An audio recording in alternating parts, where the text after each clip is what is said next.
Hey, how's it going, everyone? Before we get started into this next episode, I want to give a quick shout out to one of the continued supporters of the podcast, being Seth Roy of North Mountain Goshawks. And if you're in the market for a new goshawk as a hunting partner for the upcoming season, particularly a parent-reared North American, Finnish, or Russian goshawk, he's the man you want to get a hold of. If you want to get on the list, hit him up at ostringer3@gmail.com. Fill out the information form at northmountaingoshawks.com. or hit him up on Facebook at North Mountain Goshawks. You won't regret it. Pretty much everybody that I know that has flown one of his game hawks that he's produced has been very happy, and I'm sure you will be too. Just hit him up and tell him we sent you. And I also want to give a quick shout out to Brett Reese of Devils of Dirt Hawking. If you don't have any of his shirts or other merch, you're missing out. He does great work, and I greatly appreciate the work that he's done on the logos and different branding stuff that he's done for the podcast, and he's definitely a guy you want to support. So if you don't have any of his merch or aren't familiar with any of his designs, just go to devilsofdirthawking.com and show him some support. And now, on to this next episode of the Falconry Chronicles podcast. I flew there for 2 months with my gyr. I never caught one in 2 months. And then one day my bird actually flew one down and caught it, and I came back to camp. And that was a big moment. I tried so hard to get there, and Jim's every day he's throwing one on the stove for us to eat, and I can't catch one. So I'm talking to Jim. I go, yeah, I caught one. The bird chased it down. Because I'd go up on top of these hills is where I knew to hunt. I didn't, and he knew where he hunted down low, and he'd say, I didn't think you were going to catch one flying up on those hills. I go, well, now you tell me. Hey, how's it going, everyone? Welcome back for another episode of the Falconry Chronicles podcast, and we are at another milestone here. Actually, a couple of milestones, if you want to be really technical. This is, actually, by the time you hear this, it will be just about the 1 year mark of being out on my own under this new branding of Falconry Chronicles after, of course, transitioning from Falconry Told. And this is also my 150th episode, not counting all the extras membership content, of course, but this is the official episode 150 and kind of another milestone marker for me in this journey that I've been on for 6 years now, actually. And, I appreciate you all sticking with me, as always, during this journey. And hopefully, if anybody still hasn't figured out that the transition has happened after this year and all that kind of good stuff, hopefully they will soon and come be on the journey with us again. So anyway, we are continuing on in Wyoming, and this 150th episode will bring you all Dan Konkel. For those of you that haven't heard that name before, Dan is, or has been, I should say, pretty well known throughout the years in his gyrfalcon propagation, amongst other things, and he was involved in the Peregrine Fund for a while and lots of other stuff. So this is going to be another good episode with lots of cool information, stories, and on and on. Dan's been involved in all of this for a very long time, like all these other Sheridan and Wyoming guys have been. So anyway, we're just going to jump right into this episode and enjoy episode 150 here. So I appreciate you all and enjoy. Here we go.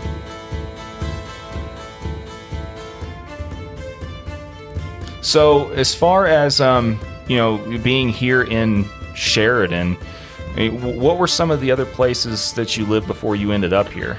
Okay, I was raised in Colorado by Denver, and I went to Fort Collins to college, and 4 years in college, and then I worked for the Peregrine Fund for 7 years there, so I spent 12, 13 years in Fort Collins, and then I moved to Sheridan, and I've been here about 35 years. Cool. Yeah, so you weren't really the type to bounce around a whole lot for work or falconry or anything else. You pretty much settled here after a short amount of time then, or relatively short?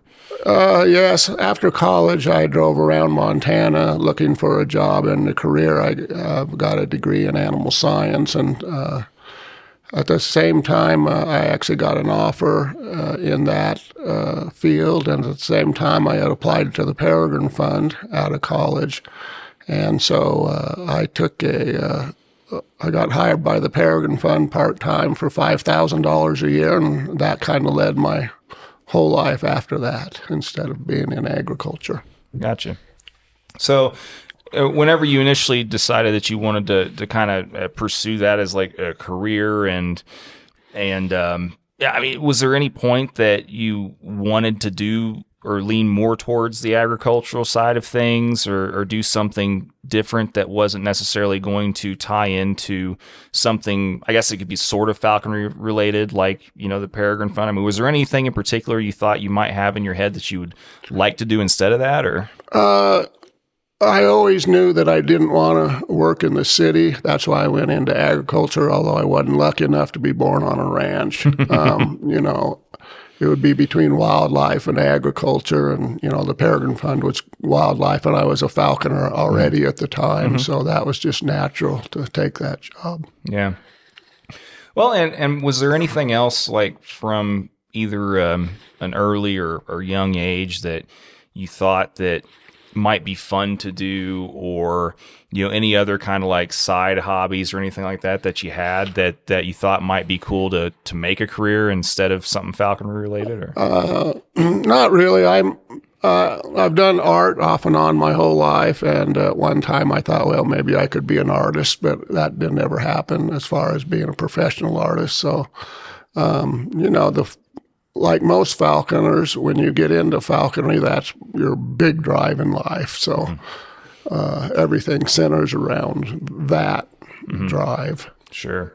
Well, and I've talked to a handful of people about this, but I mean, I don't know what your observations have been kind of throughout your life, but one thing I've definitely noticed, and I'm sure it's not really coincidental, is just how many falconers are also artists of some kind, whether it's painting, drawing, music, whatever. I mean, it seems like there's just an extraordinarily large amount of falconers that are also some form of artist. I'm sure it's not coincidental, but yeah, I've seen that quite a bit. Yes. Yeah.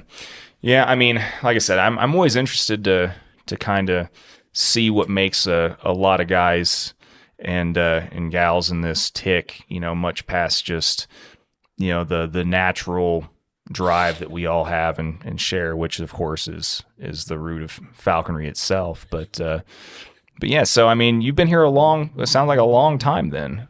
Yes. Yeah. I mean, as far as this area, I mean, the couple other guys that I've talked to so far have kind of talked about, and we discussed this some last night at dinner too, but I mean, was this area, I mean, was it mostly always private land around here a lot, or was it more public at one time, or I mean? No, it's always been private. What led me here is I used to drive through here on my vacation going to Montana to hunt my falcons. And I'd always stop by to see Pete Widener and Pete Jenny, that both lived here at the time. Then I'd go back to Fort Collins and work for the Peregrine Fund. In the meantime, my brother, who is an engineer, got a job in Sheridan, so I'd come up here more often, and I liked the community, and my wife and I moved up here. Cool. Yeah, and that's another thing I like talking to people a lot about too, is there's you almost can't get rid of growth. I mean, there's been so much growth over the past however many decades, as all these different industries, and especially the housing industry keeps expanding, and ultimately we all know how that affects your hunting options, your quarry options, and everything else. But I was kind of just curious to see, every time I visit people in these new places, I'm always interested to hear about what some of the main changes have been throughout the time that they lived here, in these different areas. And I mean, as far as overall size and population, I mean, overall, how much has it really grown here? Well, when I first moved to Sheridan, it was about 14,000. Now we're right at about 20,000. a lot of the countryside, the ranchers have sold to housing developments. So a lot of the places that you could generally be hunting at are now literally housing developments. So, and I used to train my birds in a ranch right outside my front door, literally. And now that's a housing development. So population and growth sure changes everything. Yeah. Well, I mean, and for as long as you've been here, though, that's really not a huge jump in population, relatively speaking, compared to, of course, a lot of other areas. I mean, but I'm sure being as Wyoming is kind of how it is with the layout of the land and all that kind of stuff, I'm sure that the overall impact of even a small amount of population growth in some of these cities would probably still have a pretty big effect, you know, on your quarry. Yeah, Sheridan is mostly private land. Access is difficult here, so we've always driven to fly birds, even though you live right here, unless you're lucky enough to own a ranch or, you know, something like that. So, yeah. And that's the nature of falconry. It is, to be a good falconer, you have to put so much time into it. And if you quit flying birds for a while, you realize, you go, where did I have that much time? I mean, you know, we're spending 4 or 5 hours a day, every day flying your bird. So that takes up a lot of your life. Yeah. And I mean, throughout the time that you've been practicing falconry, I mean, have you always been someone who's always wanted to fly more than one bird, or have you always been more one of these like guys that just wants to fly mainly just put all your time, effort, and energy into one bird? Or, I mean, how's that been for you in the past? Well, I've flown up to 3 birds at a time, but I like having 1 or 2 birds. 1 bird is enough for me. And if you've got some of your friends or your peers that have a bird, and so you can go out and fly more than your own bird and see the falconry with more birds than just your own. But I think it's just your time in life that you allocate. You go, well, I don't have enough time to, you know, fly that many birds. So. Sure. Well, and I know that doesn't always stop some people. Well, at one time, when we first started selling birds to the Arabs, we were training all our birds completely, and Dale Much worked for me for about 20 years. And we literally, during the summer season, when we trapped up all our birds, we'd train and fly 40 birds in the morning before 9 o'clock, and it got too hot. So given that as part of my life, I don't have the urge to always be handling a falcon. Sure. Yeah. So that's different than a guy that has his 1 or 2 falcons and he can keep them on the fist each a couple hours a day and think that's lots of fun. Oh, man, 40. 40. We had a van. We had a team of guys, Dale and I, and in the summer I hired a handful of guys, and we get up at 4 in the morning to catch the ducks and pigeons and lures and put the telemetry all together, try to get all the birds in the van and other trucks without too big wrecks.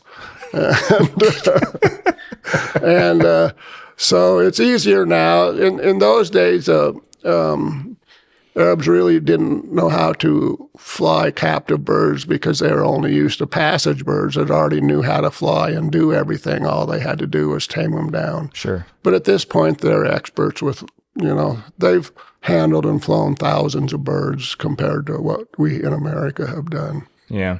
Yeah, and I know that the industry and the market for a lot of that stuff has kind of evolved and changed quite a bit over time, and we'll get into that here in just a little bit. But yeah, I'm really curious though as to what other chaos things were like. I mean, if trying to keep organized with scheduled for 40 birds in such a short amount of time frame each day, I'm sure that there was definitely like a lot of room for error with that. A lot of room. That's like ping pong balls on mouse traps, and you get one bird that starts baiting or jumping and runs amok and runs into another bird and runs into another bird, and now everybody's panicked. So yeah, it could be a mess. Yeah. It sounds like at best very dysfunctionally organized chaos. Yes.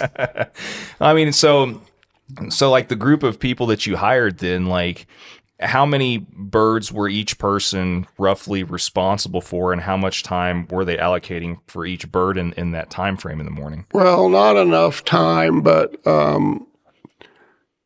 we were working about 12-hour days, and we divide as the season went on. You would catch the younger birds, more and more birds, so everybody, the first birds had a lot more time spent with them, so they were kind of tame, didn't need as much time as the next birds and the next birds. So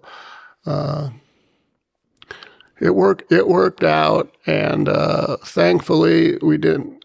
The market is that the Arabs wanted their birds earlier and earlier and earlier.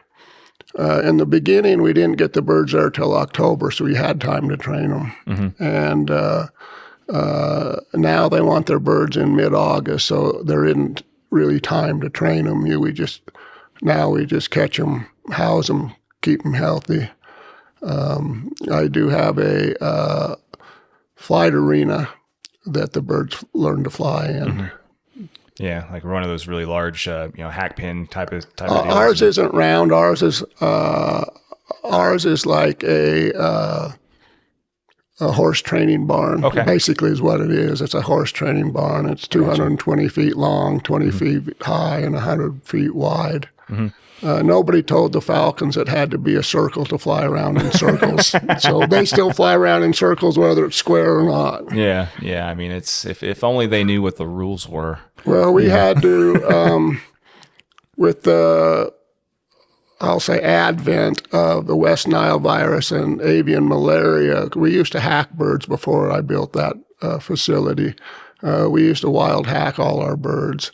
And that was the funnest part of the job, really. Mm-hmm. Yeah. But then we were getting too much sickness with avian malaria. And then when West Nile virus hit us, we had to do something. So I built this.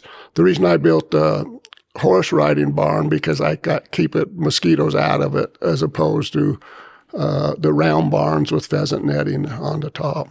Okay. Yeah. So, I mean, I'm kind of surprised that I don't know why I'd necessarily be surprised, but I mean, I guess it kind of surprised me a little bit, though, that you've had to worry about West Nile and some of the other mosquito. And like I said, I'm pretty ignorant geographically to how things are in a lot of different places. But I mean, I didn't realize you guys had a mosquito issue as much out here as you would in other places. But yeah, the mosquito that bites falcons is not the mosquito that bites you. The avian malaria comes from a much smaller species of mosquitoes, and it's not necessarily related to swamps. Right. Well, and like I said, there's a lot of things about a lot of different areas. I mean, I've made no qualms whatsoever about admitting my overall geographical ignorance. Well, we're all like that. Yeah. I think.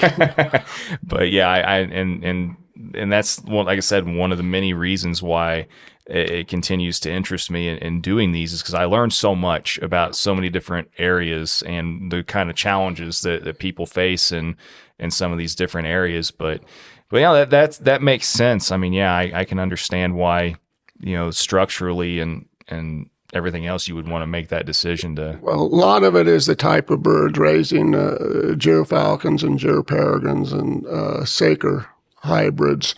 They're very susceptible to the avian malaria. Now, if you're raising the pure peregrines, they very seldom, they catch it, don't get me wrong, but they very seldom catch it and get sick. And avian malaria in the pure peregrines is not a problem. However, West Nile virus bothers them all. I mean, is there a particular reason for that, or is it kind of the same reason that gyrs in particular seem to be more susceptible to things like asper and other things anyway, because they're just not like genetically exposed to it in the Arctic as much, what's the reason? Well, asper, of course, is basically a fungus. Sure. And it's generally asper's caused from stress. Sure, yeah. And certainly the gyrfalcons being the Arctic catch that more. Just like if you go to a zoo and you ask them if they have what diseases their penguins and stuff have, you'll find they're identical to what the gyrfalcons are. Mm-hmm. So. Right. Yeah, I just didn't know if it's just because in general their immune systems aren't naturally wired to deal with a lot of the same things that you would find lower and less cold climates. Like Alaska, if you've ever been there, is wall-to-wall mosquitoes, and that's avian malaria is not a problem up there, so it's just not up there. Huh. Okay. Yeah, no, I've never been to Alaska. It's on the bucket list, but it's a great place. Yeah. There's still so many places that are on my bucket list. I don't know if I'll ever be able to go to all of them, but no, like I said, you have your general kind of, I don't know, like area stereotypes, right? You think of Alaska, you think it's, most people think, oh, it's just freezing up there all the time, that kind of stuff. And there's little quirks about different areas that I think a lot of people are still, fairly ignorant to, and not, like I said, it's just, if you don't know, you don't know. So, but yeah, I mean, as far as everything else goes though, I mean, it sounds like you've you like with being here for such a long amount of time and kind of learning the ins and outs and all this stuff. I mean, out of curiosity, what's been kind of one of more of your challenging things aside from, the malaria in West Nile and stuff like that you've had to deal with and kind of developing your breeding project over the years? Well, the falcons, raising the falcons is the fun part. It's fairly straightforward. I mean, there's some art to it, there is some science to it. To me, the biggest hurdle that's less fun is dealing with the bureaucracy and the permitting. And the permitting keeps, I've been doing it for a long time. I should know just how to do it and get through it. But the bureaucracy keeps changing and new people. So the bureaucracy is a problem because 99% of the birds that I raise, I sell internationally. That doesn't mean just to the Middle East, but to Europe and Canada and Mexico. So the bureaucracy is one of the most difficult things. It's not like rocket science, but it's just like it's in our way, not our help. Sure. Yeah. I mean, I can imagine that all the legislative stuff and the paperwork and everything else can be pretty daunting for that kind of stuff. Well, it's all done in the name of law enforcement, and those people think differently. Fair enough. Yeah, I don't foresee breeding or having a propagation permit or anything like that really ever being in my future. I mean, I'll never say never, but that's one of the things that I do hear is kind of a common denominator amongst breeders that I know, though, is that, getting the CITES permits and all that kind of stuff is, it can be kind of overwhelming if you're not used to, the routine. And even for people that are used to the routine, it can be, it's also time oriented between your client wanting the birds at a certain time and then having to go through the bureaucracy. And now you're no longer personally in control. You've got all these other people in control of how your season's going to do. And since that's your living in life, it seems serious to you. Sure. Yeah. Yeah. And, I mean, and out of curiosity too, I mean, I know it was it mainly your involvement with the initial involvement with the Peregrine Fund and a lot of that kind of stuff that inspired you to even start having your own breeding project in the first place? Or? Yes, when I first started for the Peregrine Fund, I was our quail guy. I did that for a year. We raised around 80,000 head of poultry to feed the peregrines. And then after that, I took over as the propagator, the main propagator. And it got to a point that there was talk in the country of being able, at this time there was no sales of falcons, that was illegal, but a few of the people were ramrodding sales of captive bred falcons. Bob Berry was one of them, Pete Widener was one of them, Steve Baptiste and Dave Jameson in Reno were two of them, and it became clear that the first date to legalize captive sales was Nevada, and then Wyoming came in. And after I had graduated from college, before I worked for the Peregrine Fund and driving around in Montana was going to be several years behind in that. So it became clear to me that, and I like Wyoming, I like the area we're at. Like I said, my brother moved here, I've got friends here, and it was clear that it was going to be one of the first couple of states to legalize captive sales of birds of prey. So that's why I got here, and that's what started me. And that's what I'd learned how to do with the Peregrine Fund, and that's better than working in a factory, I guess. Well, yeah, I'm sure it's probably a much more appealing a transition for you. Well, I'm an animal guy. Yeah. I mean, there's car guys and motorheads, I call them, and animal guys, and I'm an animal guy. Yeah.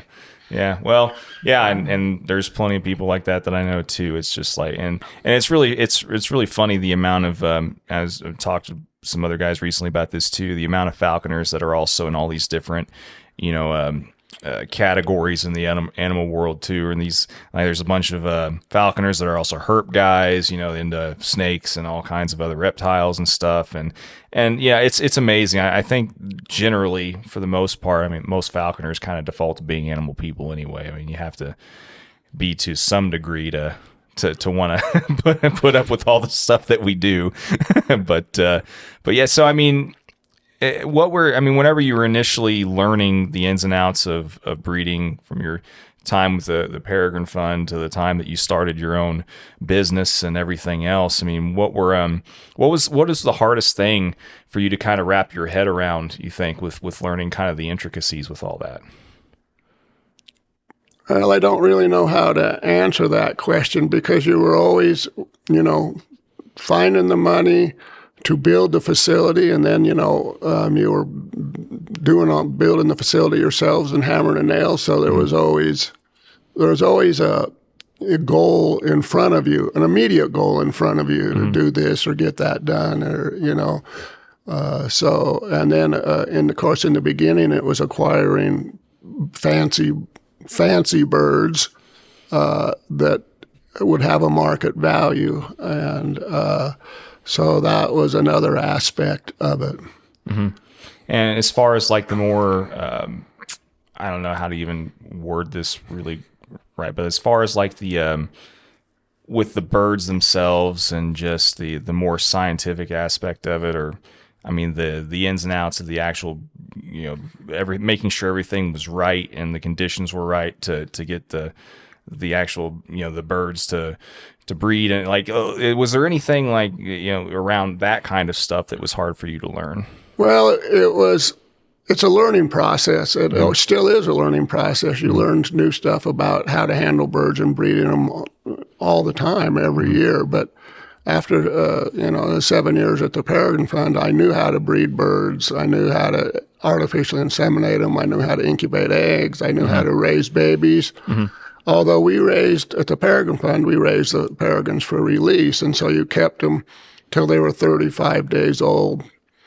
The release guys would take them out and put them in a hack box, and that was the end of your experience with the birds. Mm-hmm. Raising birds for falconry purposes is actually a lot more difficult, because you're keeping them past that 35-day mark. You've got to keep them in feather perfect condition. You've got to keep them mentally stable, not crazy. Mm-hmm. And somehow you've got to condition the falcons.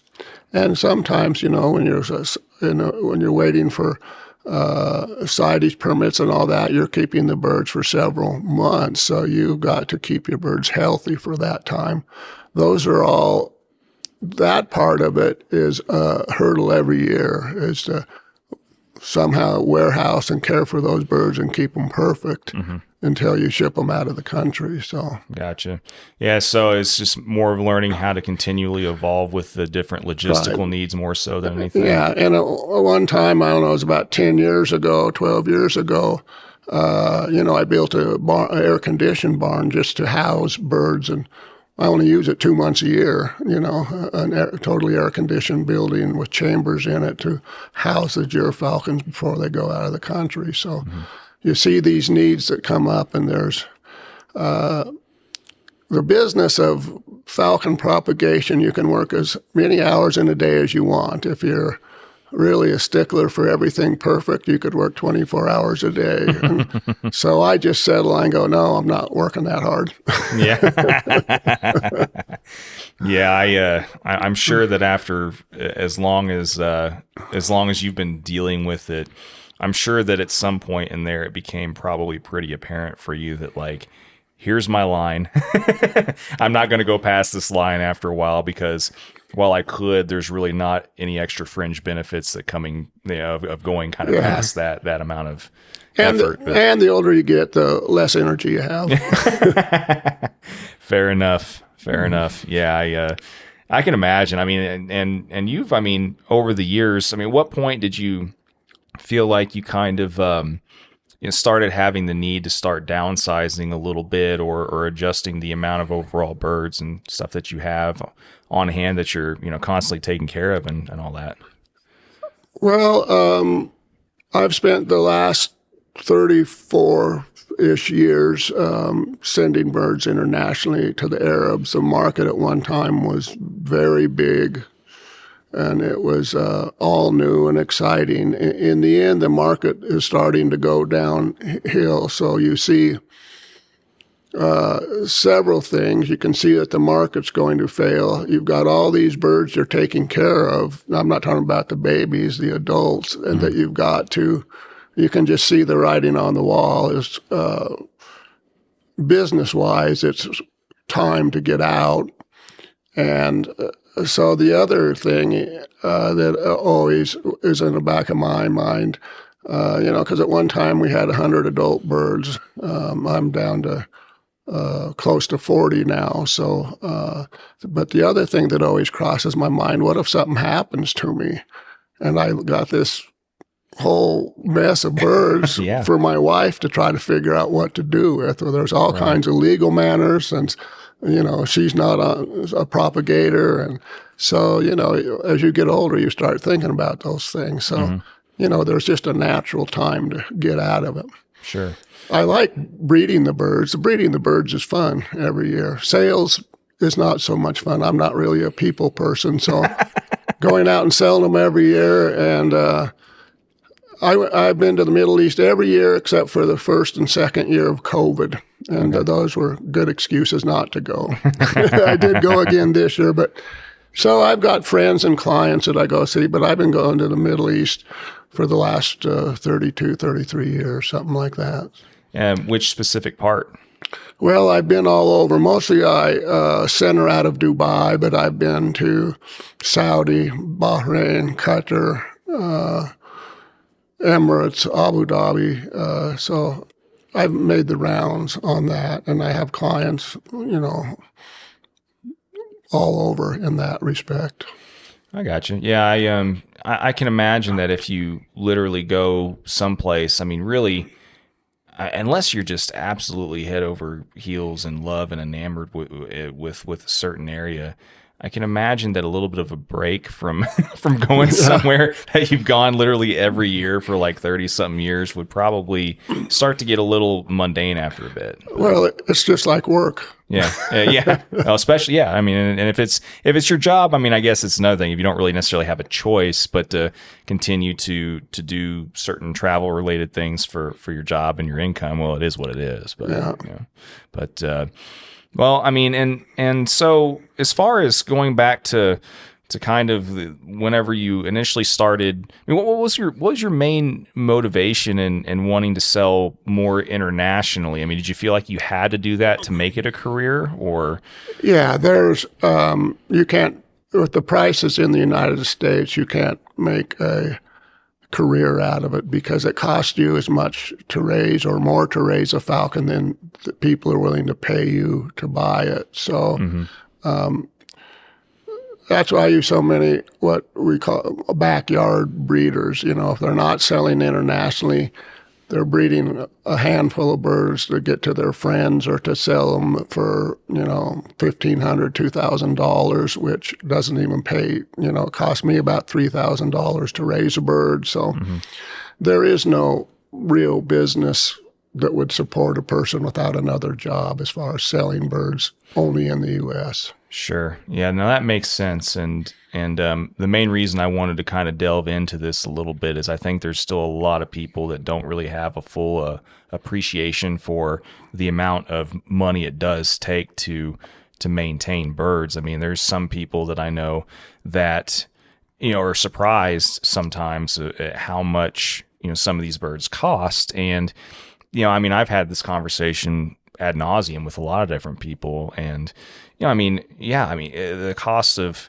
quail and food and everything go up like every year. And by the time, like you said, you've raised a bird and taken care of the parents and everything else, you're spending thousands and thousands and thousands of dollars on this food. So basically what you're doing, as someone that's buying a bird, or you're basically just paying for the food that it costs to maintain them, and getting the bird for free if you really want to look at it like really in depth, Well, that's right. So yeah, like I said, well, you can't buy.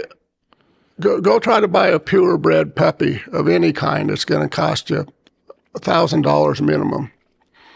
So if you want to equate it to other animals, parrots, macaws, they're several $1,000s. So if you just want to look around and equate it to other animals, it's not any difference in the U.S. really much. Yeah, no, I can see that. I just, I guess I have a large amount of respect for anybody that's willing to try and tackle, either even if it is just, a personal project or someone that's really wanting to do it as a business. It's a lot of work. I've watched a few friends of mine be basically chained to their,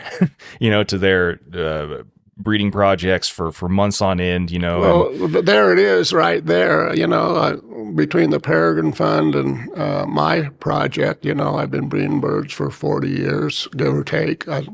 And in all those years, you didn't go fishing in the summer. You didn't go camping in the summer. You didn't go, take your kids on a trip in the summer.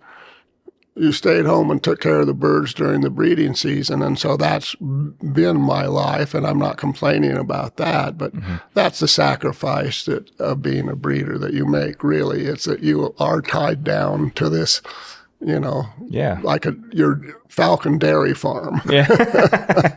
Well, and you have to respect the fact, that someone is that passionate and or just purely fanatical about something to be willing to be kind of like their own kind of weird indentured servant for like for that amount of time. And it's well, I love what I'm doing. I like it, and it's given me more opportunities. I've traveled all over to peers in the business in Europe and the Middle East, and so I've got to travel and see lots of things that that I would have missed not doing this as a business. So it's been rewarding in more ways than just of raising the falcons. So it's shown me an awful lot of neat stuff in my life. Yeah, and it's just interesting though. Like I said, not only if you're just putting a pure dollar sign amount on something, it's easy to do with something that you have to buy, like, quail or whatever food, this, that, and the other. But how do you really put a monetary amount on someone's time in their life? It's like that's why when I hear people sometimes either complain about how much certain birds cost or this, that, or the other and everything else, I'm always just like, man, you haven't seen the next level of that and the commitment that it takes. Well, the beauty of falconry is that they can still go out and trap themselves wild birds legally. Sure. And so it's like saying, well, I want a Ferrari, but I want to pay the amount of money that you pay to buy a Volkswagen. And you go, well, that's not the way the world works. Yeah. You can go you can go get your bird for $100 permit or $200, whatever the states are selling for. So it doesn't exclude anybody really from falconry. Yeah. Yeah.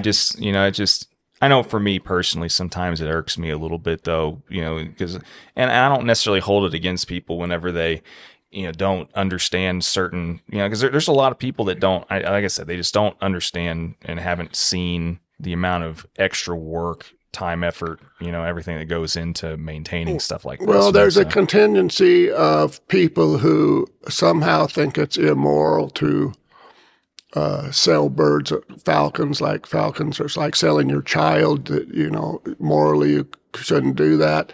But then I've seen those same people sell parrots or puppies or horses or emus or whatever they're raising. But boy, you sell a falcon, somehow it's immoral to them. So yeah, and kind of in that same vein, so to speak, I've had kind of some debates with people too that, because I've explained certain aspects of all this to people that didn't really know much about it, and I said, well, I mean, once you get to a certain point, you can also, you're allowed to take and imprint a bird, from the nest and this, that, and the other. And I've had people go, but you're taking those like baby birds from their mom, and I'm like, you don't understand. Like, we're actually doing the rest of the birds in the nest a favor, technically, by doing that. Number one, but number two, didn't you say that you had dogs and cats? Well, yeah. Well, you mean you took that puppy or that kitten from its mom whenever it was a puppy to take home, and then all of a sudden you'll hear crickets, like same kind of thing. So, yeah, it's funny, how people kind of, I don't know, go back and forth on that moral high ground sometimes, but. Well, they don't have to buy a bird. That's fine. Yeah. Yeah, very like I true. said, they can go trap themselves a prairie falcon, or now you can get peregrine falcons legally from the wild, and goshawks, and you can get the nicest birds that you can right now for not having to go purchase one from a breeder. Yeah. So yeah. I mean, it's I feel fortunate that we have the ability to do what we do, in our country with wild take and all that kind of stuff. I mean, there's obviously lots of countries that aren't that fortunate. And no, in Europe, you don't get to catch a wild bird, period. So, yeah.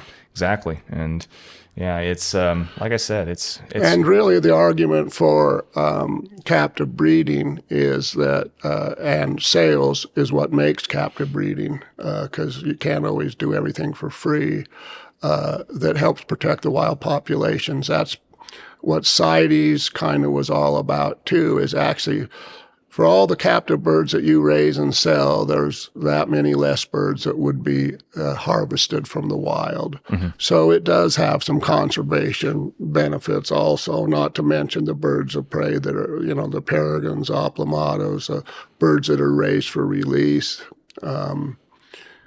bald eagles, many kinds of birds that are raised for release back into the wild through captive propagation. So captive propagation does have a big conservation history behind it. Sure. Yeah, and like I said, there's a lot of people that are still hugely supportive of it and think that that's really the only way to go, mainly because of that. And I mean, hey, to each their own. I mean, we all kind of know that what impact we have, from harvesting birds from the wild and stuff is like really minuscule, hardly any effect whatsoever on the actual numbers and everything else. But, some people just prefer to fly one versus the other and everything else too. Yeah. So I always liked, one of the reasons that I got started with gyrfalcons instead of peregrines when it comes to breeding, because I always liked gyrfalcons, and so that's always been my bird of choice as a falconer to fly. They're the closest bird to a pet, and falcons aren't pets, don't get me wrong, but they can be the friendliest and nicest birds to handle compared to the other birds. So I always liked gyrfalcons, and that's mostly all I've flown for throughout all the years. Once I had the ability to get them. Yeah, I mean, I've heard that from several other people. It's just that there's a lot of people, I think, that prefer the overall personalities of gyrfalcons over a lot of other species, for kind of that same reason. They're a little more difficult to deal with because they seem to be smarter. I guess it's smarter, but they can be difficult to deal with if you get on the wrong side of them. Mm-hmm.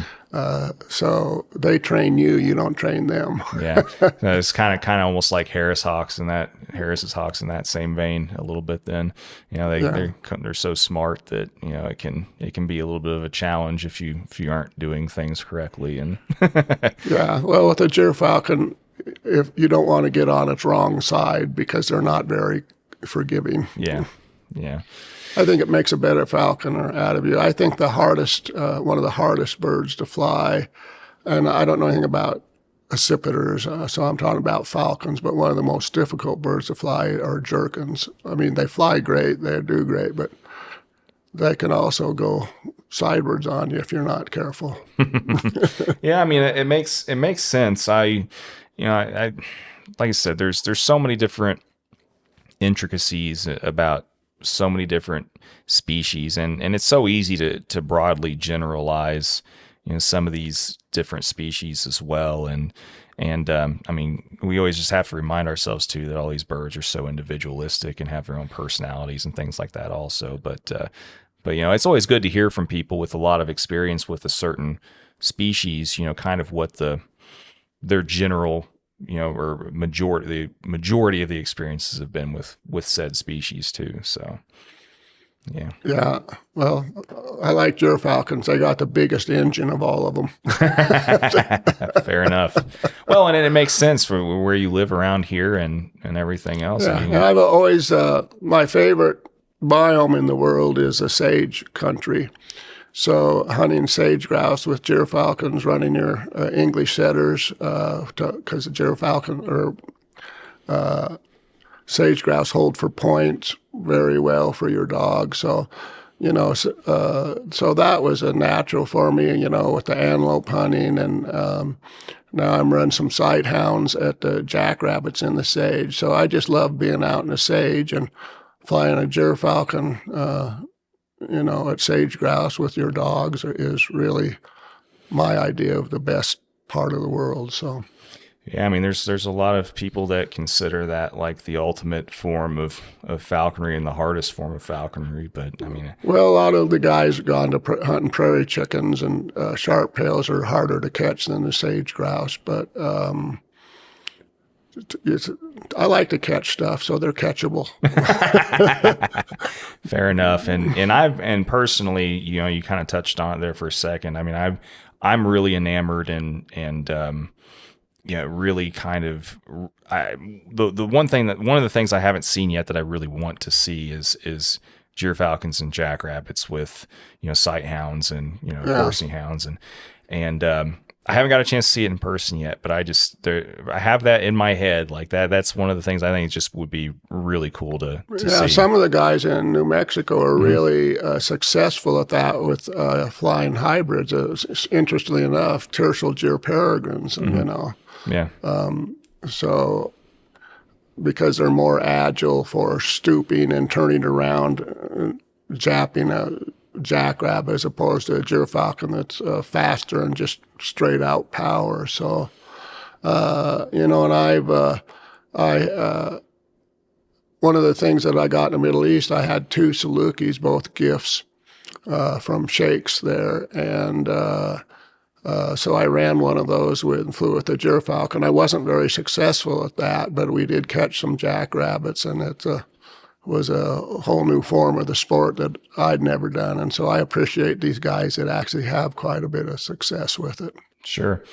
Yeah, and I've gotten a chance to talk to a couple of those guys. Whenever I was coming through New Mexico, before I came up to Wyoming to start work back in January, I really tried to hook up with one or two of those guys, and Greg in particular down there, and of course that was the one weekend that he had other obligations, so I didn't get a chance to see it whenever I passed through there. But I'm hoping to at some point.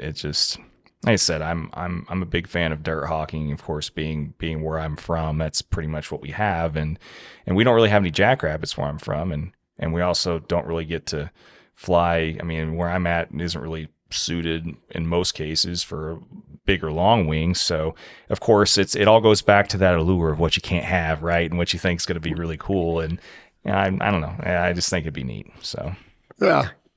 Well, it's working with animals that I like. Sure. I like dogs, like falcons, the two of them together. It's just, and I gun hunted too, and shooting a pheasant is fun, but it's more fun if a dog's helping you. So Sure. I really like working with the dogs too. You won't get any argument out of me with that. I mean, I know my personal falconry and just hunting overall has been really enriched ever since I've kind of dedicated myself to incorporating, like, say like my dachshunds into my hunting and stuff like that too. It's just another element of fun. It's another, form of reward for me, seeing another hunting partner really enjoy what it's doing. And to me, it's just, there's not really much that can replace that, but yeah, like I said before, I'm an animal person, Yeah. so that's more fun than getting in a ski-doo and racing around to me. Fair enough. Yeah, I mean, everybody's got their personal, their quirks and just their interests. And like I said, you're not going to get any argument out of me with any of that. But before we kind of switch topics again, though, I do want to ask you real quick, just overall in the different countries that you've gotten a chance to travel to and see and experience because of the doors that were open to you through your business. I mean, what country or countries were some of your favorite to visit or get to experience? I mean, do you have a particular country or two that's just really Well, in the beginning, the Middle East was very enchanting. It wasn't near so modern. You talk about growing, expansion of population and city. It's completely different than when I used to go there. But it was exciting. It was fun. You'd go out to the desert with the guys, and it was a lot of camaraderie and a lot of falcons in the desert where everybody would meet. Those were all special times. Now when I go, it's so early enough, their season really hasn't started to get out in the desert because of the heat, but they still want their birds that early, so that's not as exciting. As far as going to Europe, and I've been to different countries and watch them fly their birds, but the Europeans aren't doing as much hunting. There are hunters there for sure, in Czechoslovakia and Austria and some of the places, but I've never done very much actual hunting with the Europeans there.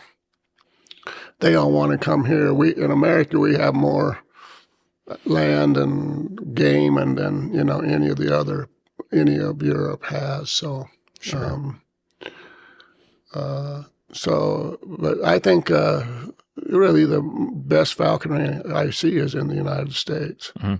Although the Middle Eastern guys know how to handle birds, and there's a lot to be learned from watching them, how they handle birds. So we tend to think here in the U.S. that we know more than everybody else, and that's just simply not true. Yeah. So yeah, I mean, I've learned a lot from getting a chance to go and talk shop, in these different countries, and I know, especially seeing falconry and other places like South Africa, especially, and even Mexico, and I mean, there's a lot of very, very cool falconry and a lot of very competent falconers in all these other countries. See, I've never got that experience to go to South Africa. I know we've had some friends that we've talked to quite a bit down there on, their hunting down there. And they're serious guys down there, and it's also different than what we do. Oh, yeah. And, just the different species that they have that we don't. And,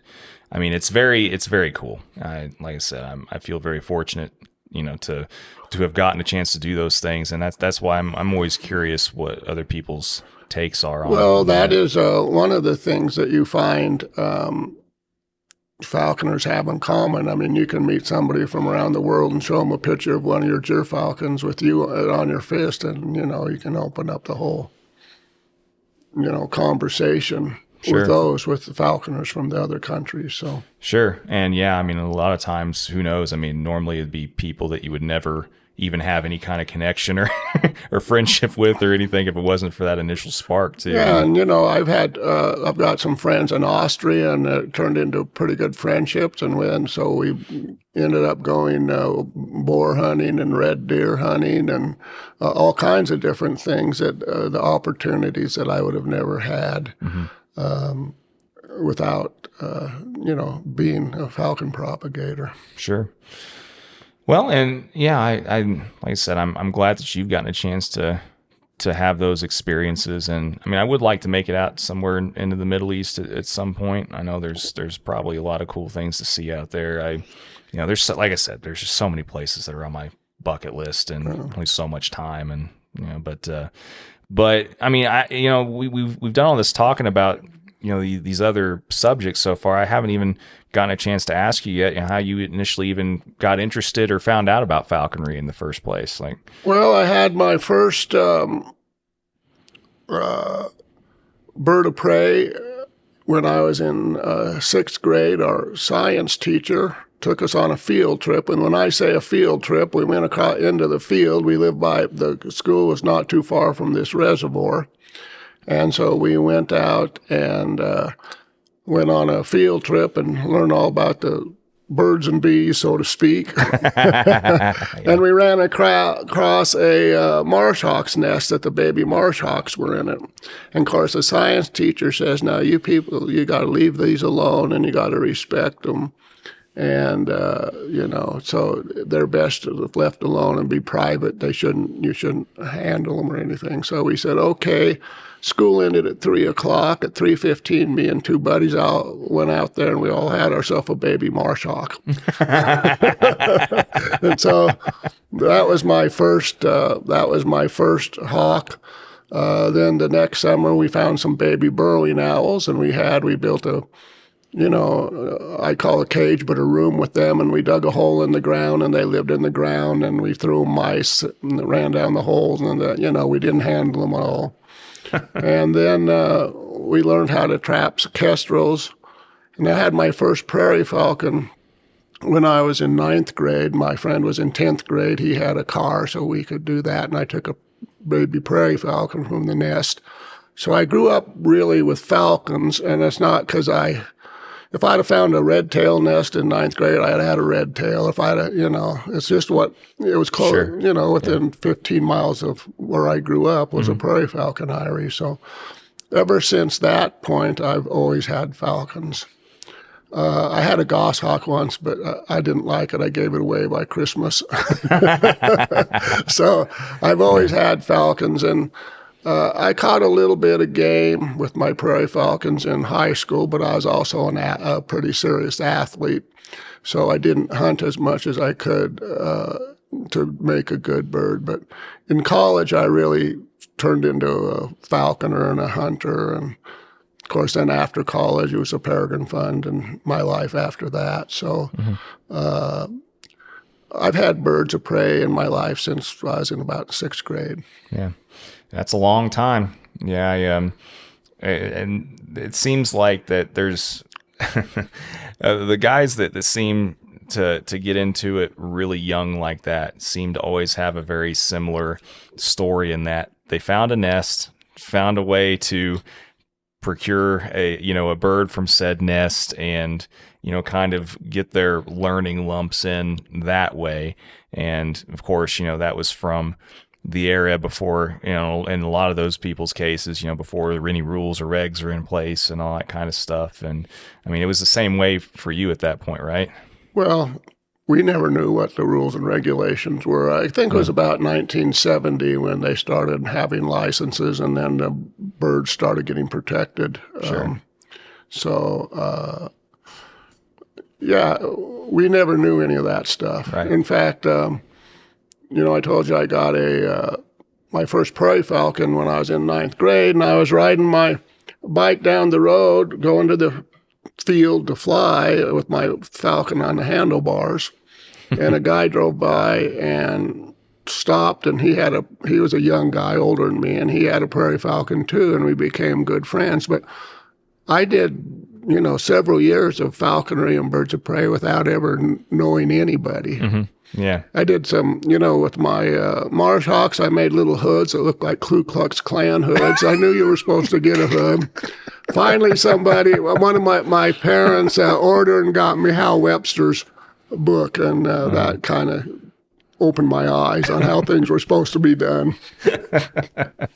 Yeah, I mean, that was going to be my next question or next, clarification. I mean, you're another person that didn't have anybody to mentor you. You kind of had to teach yourself and learn from other sources like right. Until college, I really never had a mentor. Yeah. So.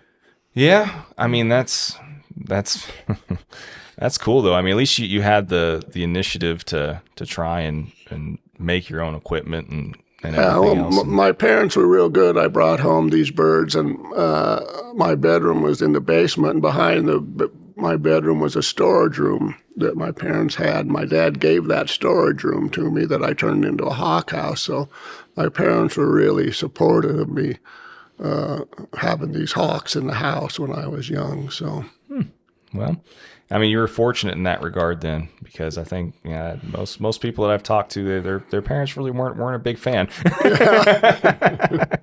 Well, that's cool. Well, yeah, I mean, and so over the years, I mean, has pretty much, I know you said you've primarily pretty much focused on, the gyrfalcons and, being as you're a fan of the sage and that kind of habitat. I mean, would you probably say though the majority of your falconry career has been aimed more at like sage grouse and that kind of quarry? Of course, all the grouse you travel to, we've traveled, flown chickens in Nebraska and sharptails in Nebraska and sharptails in Wyoming, and we've traveled to Montana to hunt sharptails and stuff. And in college, mostly, I hunted ducks and pheasants in Fort Collins, Colorado, where I went to college, because that's what was there. Mm-hmm. So, I was an avid duck hunter with the falcons for many years. Mm-hmm. I also, in college, flew merlins, passage merlins.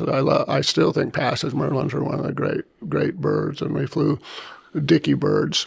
And so that was fun. And when I came to Wyoming, first moved to Wyoming, was my first chance to legally have a IAS merlin. So we floated the Green River and with a couple friends, and I found a nest. And so I had an imprint merlin, and I flew it, and we had some success with it, caught some game with it. And at that point, I realized passive merlins are a much more enjoyable and nicer bird. But that imprint merlin got me started on, at this time I was started my breeding project in Sheridan here. And so at that time, she started laying eggs, and I started making Merlin Peregrine and Merlin Gyr hybrids. And that was a lot of fun. I had quite a number of clients who really liked those birds. Unfortunately, there wasn't any money in those so that was another aspect of that. So the other thing that I've done as far as falconry and conservation is I've just stopped that the last couple of years, but the mines through the EPA, the coal mines in Wyoming can't just mine through birds of prey nest. So I charge them a minimal fee to hatch the eggs and keep the babies until they were big enough to go to the nest. So, for the mines, I've, raised prairie falcons, eagles, great horned owls, red-tailed hawks. I've hatched and raised those different species. And that was always kind of fun, getting something that you've never done before. Sure. So I didn't even, that's a new one on me. I didn't even stop to really think about that, where there was a potential market for that. Well, I don't know how much of a market it is, but that took a lot of permit work on everybody's part. I bet. I bet. So, I've hatched, awful lot of different kinds of eggs: Merlin eggs, Saker eggs, gyrfalcon eggs, eagles, everything like that. And I don't know if this is even kind of the right way to think about this or whatever. I mean, is there a particular species that I guess you found is more challenging to raise? I mean, than others? I mean, is there more difficulties with certain species as far as... different species have different characteristics. Sure. Having peregrines to copulate in captivity, they don't copulate very often in captivity.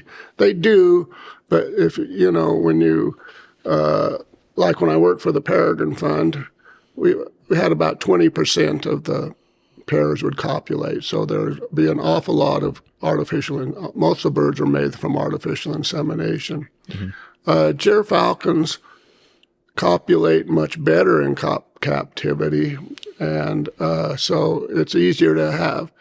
I mean, your success of raising birds is all about fertile eggs, mm-hmm. and without fertile eggs,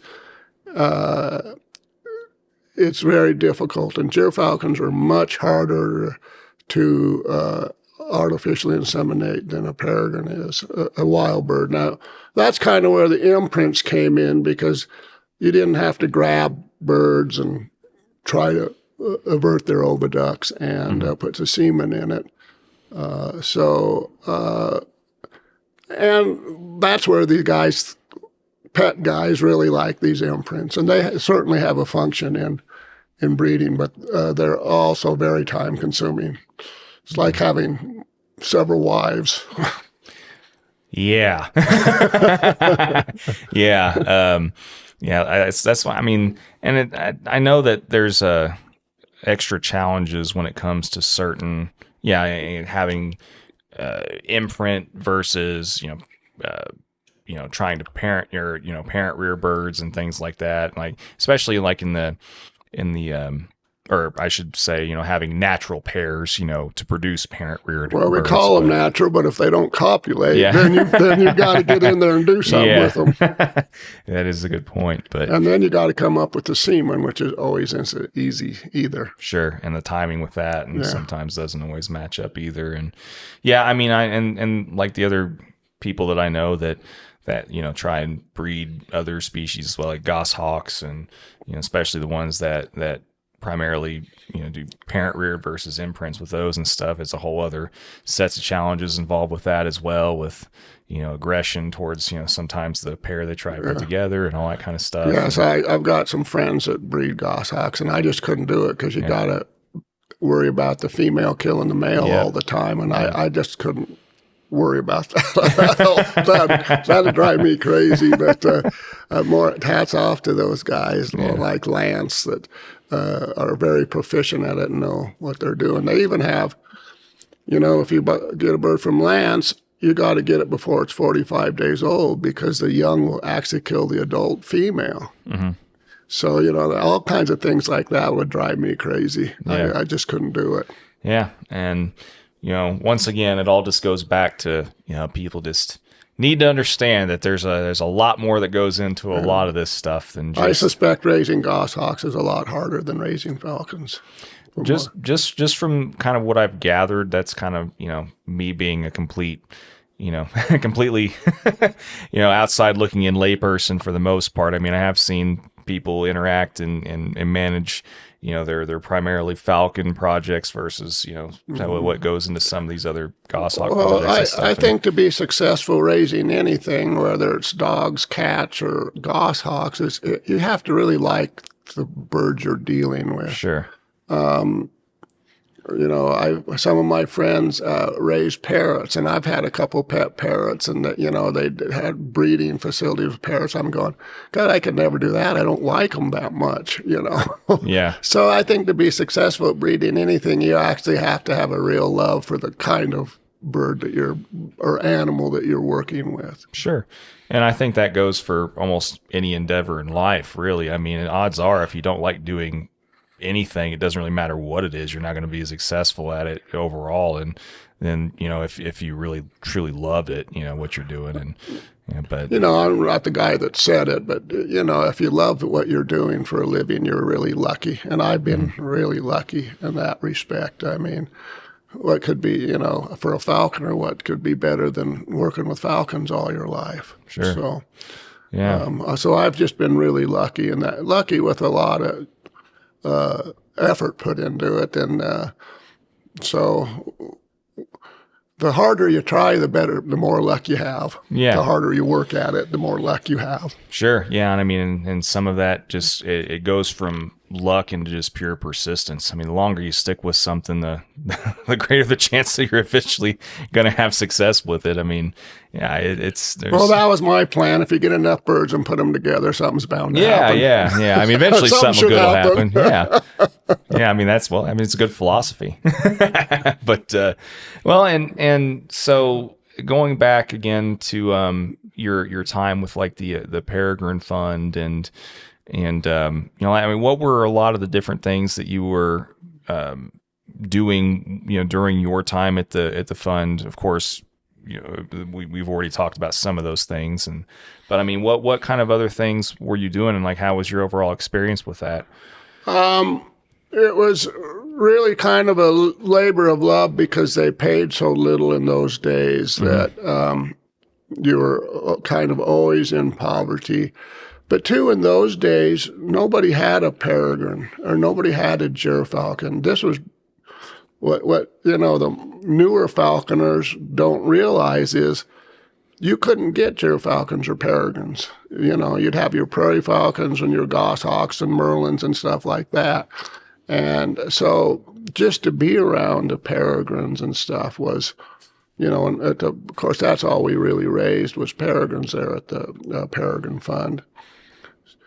So also, once I wasn't doing the poultry anymore, I was kind of in charge of the personnel and, oversaw the poultry facility as well as doing the falcon propagation.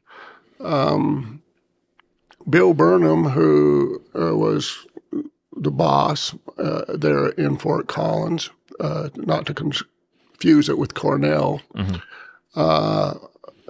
he really, I wouldn't say invented, but he really invented lots of the things that we use in falcon propagation right now. He developed them. He developed the way to keep brooders, all that stuff, incubation. He was, and the thing about Bill was, if you thought you were working too hard, working 12 hours a day every day, whenever you get up in the morning, he'd always be there working. And when you quit working at 7 at night, he'd be there working. And then when you had to go in at midnight to check the incubators, which he wanted you to do, he'd be there working. So you never felt like he was working you harder than he worked himself. So he was the right guy for the job, and he pushed all of us to our limits of how much we could stand to work. But the success story is there of reintroduction with the Peregrine, so through the Peregrine Fund. So in other words, overall, you feel like it was a worthwhile experience. Oh yeah, well, it taught me my vocation of what I do now. Sure, you bet. Yeah. If I'd have taken the job, my first job offer in agriculture was from Montford of Colorado. I would be Montford of Colorado at that time was the biggest feedlot in the world. It was 1 million cows.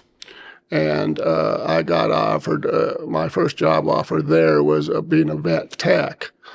And their sick lot was 5,000 animals. So basically, they offered me $15,000 for that job. At the same time, Bill offered me $5,000 at the Peregrine Fund. I said, well, I'm going to go work with falcons. That seems like a lot more fun to me. So my whole life is because of that experience and working for the Peregrine Fund is, I'm thankful for that. Yeah.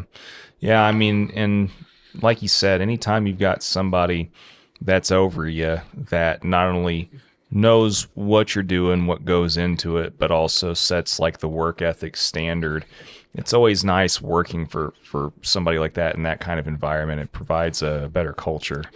Well, one of the things I learned from Bill, well, my dad was an engineer, had a pretty big company, and, he didn't like build stuff or do stuff. He hired, carpenter to come over and stuff. One of the things I learned from Bill Burnham, we did everything ourselves, whether it was wiring, electricity, building. So that's one of the things other than Falcon stuff I learned is, if you work at it, if you study a little bit, you can do everything yourself. Mm-hmm. I mean, it might not be a professional job, but and that I think is really needed in this, if you're a falcon propagator, because there's always facilities, electricity, brooders, there's all kinds of stuff that you've still got to deal with that you can't hire people to do it all. You've got to just do it, gumption up and do it. And I learned that. That helped me grow up. I learned that from Bill, really. Yeah. Yeah, and there's something to be said for a job also that teaches you to kind of, and not only teaches you, but you almost forces you to kind of have that autonomy, and that teaches you that much self-reliance. I mean, most industries anymore, if you don't do things like a certain way, how they want you to do it, and it almost kind of becomes like the working like a machine, I guess, in a lot of regards. I mean, I can see where that would be really stimulating for you. Also, you're always learning something new and getting new skills to do different things. So, well, it was Einstein that said that man is happy as long as he's learning. Mm-hmm. So, and that's a neat thing about falcon propagation, or just even falconry. Mm-hmm. Man, you're always there. You never know it all. I don't care. Handling birds, you never know it all. There's always a learning process involved in that. Sure. And yeah, I mean, I can only imagine all the different things that you've learned, in doing this over the years. I mean, how do you really? There's not really much of a better way to summarize it other than you just even if you put a lifetime into something, it feels like you're never going to learn all the secrets, so to speak. Well, I'm sure that's true with every occupation. That mm-hmm. That's why you make your way to the top, because you've learned everything below, and then you can manage stuff. So. Yeah. Well, and we were joking last night some at dinner too about you had that kind of saying that if anybody told anybody to ask or how did you put it as far as says Dan's really smart, he can tell you everything not to do. Exactly, that's how it was. Yeah. So, I mean, out of curiosity, what are some of those things that you learned definitely not to do during your time in this business? Well, for example, a guy came to buy some birds, and he put 2 eyases in a box together to take them home, and was told not to do that. And mm-hmm. So when he got home, he had 1. So there's a simple example of that. Fair enough. I can imagine where that would have caused an issue, but keep going. I mean, I feel like I'm learning plenty. Yeah, and then the other thing to leave gyrfalcons in the chamber with their parents during the heat of the summer is a mistake for sickness. You're just going to get sick birds. Gyrfalcons also when you're handling them and training them, you really got to have your game together to the hood. Once they start fighting the hood on you, it's a real problem. So, you've got to be really diligent about figuring out how to read a bird and how to get a hood on it. That doesn't sound like a big deal. It is, but if you got a bird that says, I'm not wearing a hood, it's a problem. Yeah. Well, and what are some of your favorite, or I wouldn't necessarily say favorite, but what's kind of been more of your, tried and true method in dealing with that kind of situation? Or just, for the most part, how do you go about personally wedding a bird to the hood? What's your preferred method in that? Well, you're going to keep the bird in the hood quite a bit. Generally, we feed a bird in the hood for about 3 to 4 days. Then we start taking the hood off to let it eat in the dark. In the beginning, that's in the bird room downstairs. We got a TV and we put in movies, and it's dark in there other than the TV, and we're all sitting around. I'd always tell the guys, you're not working if a bird's not on your fist. And you sit around and it's dark and nobody gets up until all the birds are hooded. But so generally it's taken in the dark. And I had one guy, this is an interesting story. He said, can I come and handle birds with you for the couple days? And I said, well, that's fine. So he's downstairs and not a very good hooder. And he's got a bird on his fist and he's trying to hood it. And the bird's fighting him. Now, this is a problem because you're about to ruin the words. So my wife, Anna, which you haven't met, she hooded her bird and set down the perch and said, here, let me hood it for you. And this is an older guy, and he's been a falconer all her life, and my wife, Anna's only been here for not very long. So she took the bird from him and held it up and hooded it. And said, here, and took it back. And the guy put down the bird and says, I'm worthless here. This girl can hood a bird and I can. And he got in his car and drove back home to Colorado. So she says, even my wife, and she's not really a falconer, she says, let me get that for you. Well, I'm sure she, in all fairness, she probably had a lot of practice. She can hood a bird as good as anybody. Yeah. She really can. She's good at that. Yeah. So. Yeah, and I mean, some people are a little bit better at it naturally than others, I think. I mean, it's definitely something that takes there's a learning curve to it, for sure. But yeah, I'm always curious about that, with different people have different preferred methods, and some people just go the tidbitting route and all that kind of stuff. One of my sayings, I talk to people because people call me all the time about hooding gyrfalcons, and it's a problem. It can happen to anybody. And and I'll say, well, I've ruined more gyrfalcons to the hood than you'll ever handle. Which is true. Sometimes they just start the imprint jerkins are the worst to the hood. We're talking about learning experiences. So about 4 years ago, we're imprinting. I always thought that imprint jerkins, they baited from the hood. They fought the hood. It was all about the hood. But then I put it all together that as they mature, all these guys that have birds, me included, that start fighting happens in October. They're maturing. All of a sudden, they're going along really good and everything. And then one day they look at you like this and they go, I'm not doing that. And they have a big fight. So I imprinted one of our jerkins and I never showed it the hood. Never show, and it was Ed right around on my hand. I'd bring it in. We'd watch TV together. And then now it's October because I'm imprinting this one for ourselves.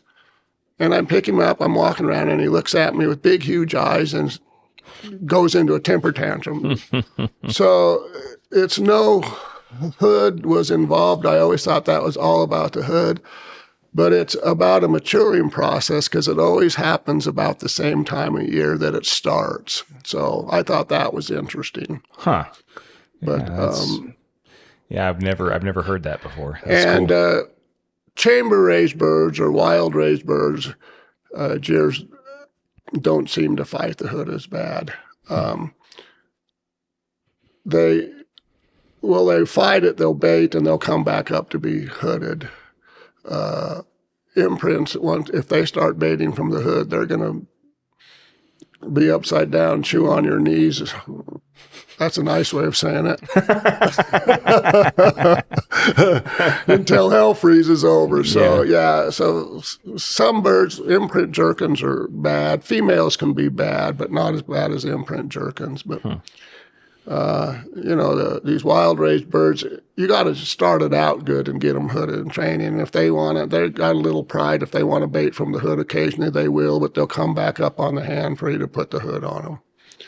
So a male gyrs can be a tough customer. Sounds like it. But they also are really enjoyable birds. They can fly as great as any wild bird going. They can be great hunters. So.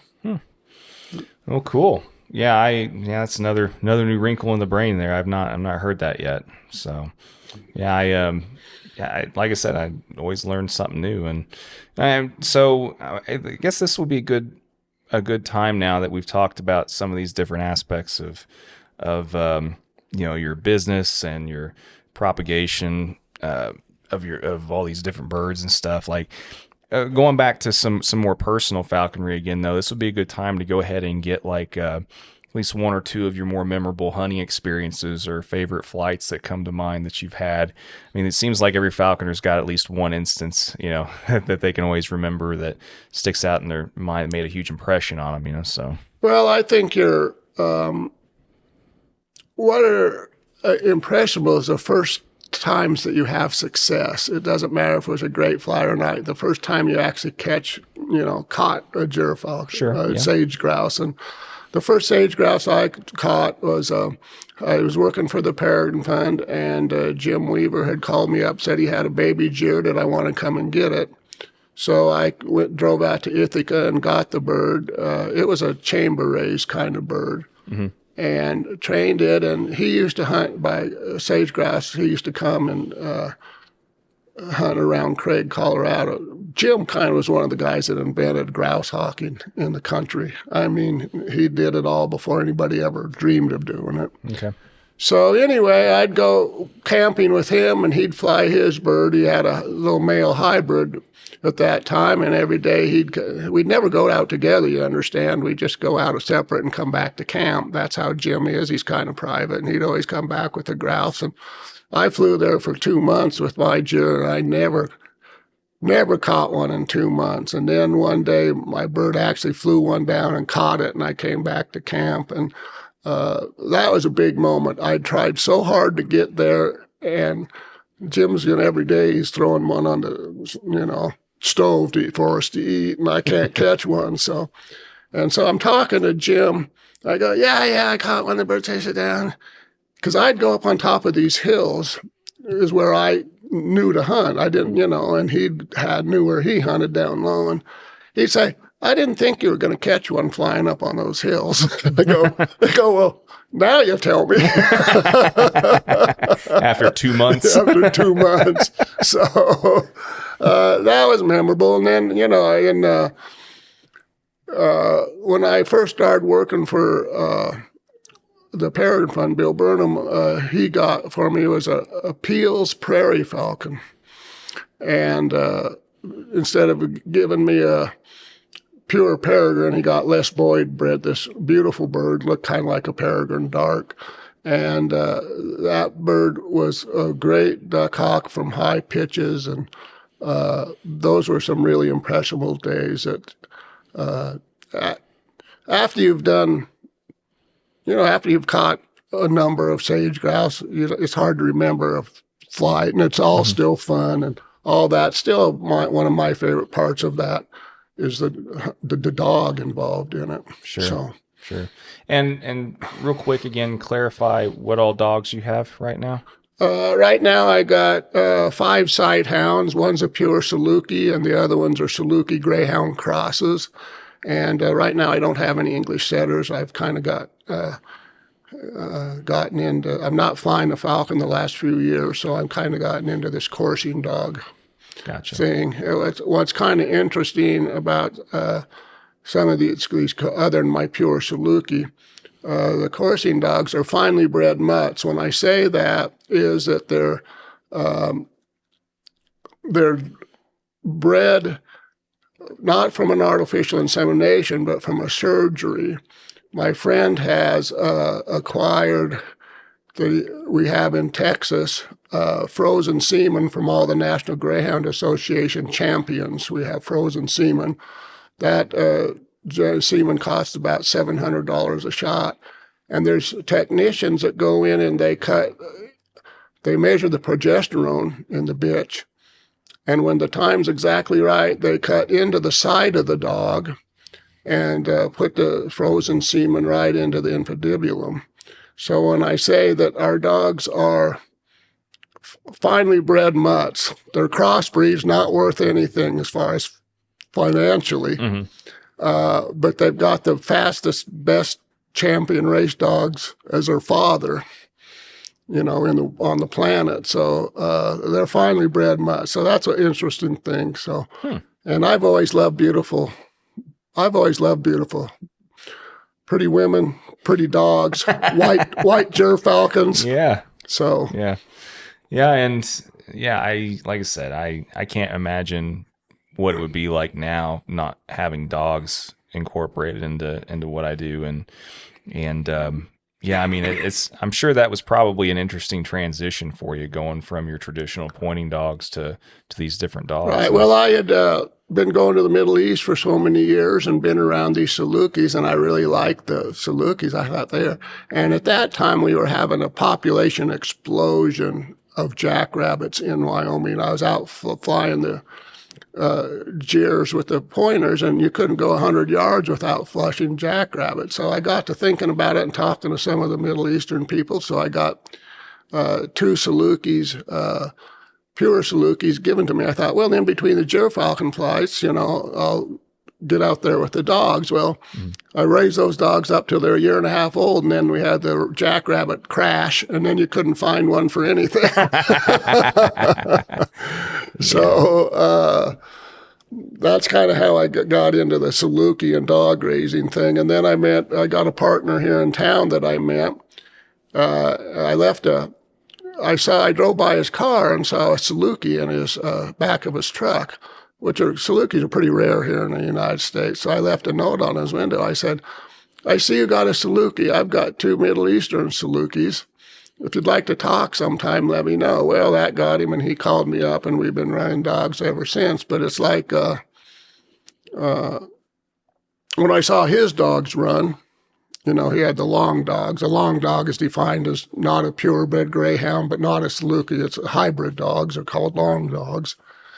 And when I went out with him and saw what his dogs were doing compared to what my Salukis were doing, I knew right then I needed dogs with a bigger engine. It's like trying to fly a prairie falcon at prairie chickens. If you've ever seen that, well, your falcon comes down from the stoop, and then all of a sudden the prairie chicken's 300 yards in front of your bird. Fair enough, yeah. And so that's what a gyrfalcon or peregrines can do, and the gyr-peregrine hybrids are super at it. So that was just like that. I relate that to a prairie falcon versus a gyrfalcon. Those Salukis, I needed a bigger engine. Yeah. I mean, that's, once again, a lot of those things, just other things I'm going to have to just add to the list of things that I still need to see. Well, see, the pure greyhounds are the fastest dogs going, but they don't have endurance for long distance. The Salukis aren't near as fast, but they can run all day. And so it's like making a gyr-peregrine hybrids. Best of both worlds, ideally. You have the best of both worlds. You have a faster dog than a Saluki, and you've got a whole lot more endurance than a pure greyhound. And so that's why these long dogs are the most popular in the sport to run, because of their success rates. It's like a gyr-peregrine. Nice. Okay. Yeah, like I said, I've learned a lot of new cool stuff this episode. This is pretty cool. And out of curiosity, this is something I like occasionally asking people to, especially guys like yourself that have been doing all this stuff for a long time. I mean, was there any particular species or quarry or anything that, I mean, this can apply to your propagation business as well, is there any species that you would have liked to have been able to fly, or anything you'd have liked to have been able to hunt, or anything you would like to have been able to breed that you never got a chance to? Well, I've always toyed with the idea of flying a golden eagle, but I'm smart enough to know that that's a whole life style of its own, that you'd have to you just have to have a half a day to do that all the time, and you'd have to have the facility, and then, it's only so much fun with a golden eagle to fly jackrabbits, although I've seen some guys that fly their eagles on the soar, which is really cool. Yeah. And so that's always has been in the back of my mind, but I've wished I would have tried to have done that, but my life was busy with other things at this point. I don't see. And the other thing is it's hard to come across one. I mean, you can get these depredating eagles. It's illegal to breed golden eagles. Mm-hmm. That's the stupidest thing in Europe. See, you've seen all the films. I don't know if you've been there. I have not seen it in person, but they breed golden eagles all the time over there, and they hunt their roe deer and their big European hares, and and the United States is. So it would be difficult to legally get one. You'd have to put in for the lottery, and for a while they closed that down because some falconer left a trap out and injured an eagle somehow. So I mean, I'm kind of wondered about that too, but it's kind of always been a moot point, and I've always been able to put it out of my mind as well, just simply because I just don't live in an area that's I had a friend in college with a imprint Cooper's hawk, and he caught everything. I'd go out with him all the time, and he caught everything from a sparrow to pheasants to jackrabbits to not jackrabbits, cottontails to ducks. It was a female. Caught everything in between, so I always thought, boy, what a neat bird. I mean, if it gets up, that thing's gonna be on it. Mm-hmm. But then I always saw it bounce. It was an imprint. I saw it bouncing off his face all the time and stuff. And I thought, well, I guess I don't really need one of those. Yeah, well, I mean, I guess it's better. But I still think about a female Cooper's. A passage female Cooper's might be nice enough if they're not too crazy. But yeah. No, I mean, like I'm always curious because everybody always. I've never talked to a falconer yet that hasn't had some kind of romanticized notion in their mind about something they haven't gotten to do yet. It's like they always think it'd be cool. The eagle's pretty romantic notion. Yeah. So. Yeah, and I've not gotten to see eagle hunting. I'm trying to think. I don't think I've actually gotten to see an eagle fly in falconry in person yet in any country, including ours. That's one thing I still have yet to see also. The Austrians and Czechs fly them a lot. Yeah, and I've been to a couple of those centers over there where I've actually seen some of their breeding facilities and stuff. I've not gotten a chance to see any actual hunting with one yet though. And yeah, once again, another thing to add to the list. That'd be a whole lifestyle, is keeping an eagle. For sure. Well, this has been an awesome talk, and fun for me. Yeah. You asked me if I was nervous. I said not really, because if I don't know anything about myself, if I can't talk about myself, there's not a thing in the world I can talk about. Well, hey, it's very true, but sometimes people have a hard time, doing that kind of thing. But yeah, I mean, once people get going with this, they realize it's just a fun conversation between people talking shop and without the whiskey and beer, there's most of it's true. Yeah, for sure. Well, I mean, you could have poured you a drink before we got started, and we could have seen what other lies you want to tell or anything in the process. But before we end though, I do want to end like I usually have been doing though, and end with kind of like a final piece of advice that you might have to pass along to current and prospective falconers, and we can call us good. So, well, I think life is best to chase your passions, whatever they might be, or your dreams, or your goals. All of those things are important to have. And if you chase those, I think your life will be better. I agree. Yeah. And, I think that everybody in our society as a whole would probably be a lot better off if everybody found some kind of purpose for themselves other than just, what I guess the average aspects of life. Which it should be easy to do because Steve Martin found his special purpose, in the movie right away. Well, yeah, and everything that happens in the movies, we all know that's the way it really happens in real life, Yeah, So that's it. So, well, yeah, I mean, this has been, like I said, a lot of fun. Yeah, I mean, after we finish up here, it would be cool to still be able to see your facilities. yeah, and that'd be great. We'll work on that. Yeah, that'd be great. And like I said, I appreciate you all so much for being willing to do this. And I appreciate your interest. Yeah. It's fun to talk about yourself. So. All right. Well, we'll figure that stuff out and have a drink here and tell more lies. All right. Okay. Thanks.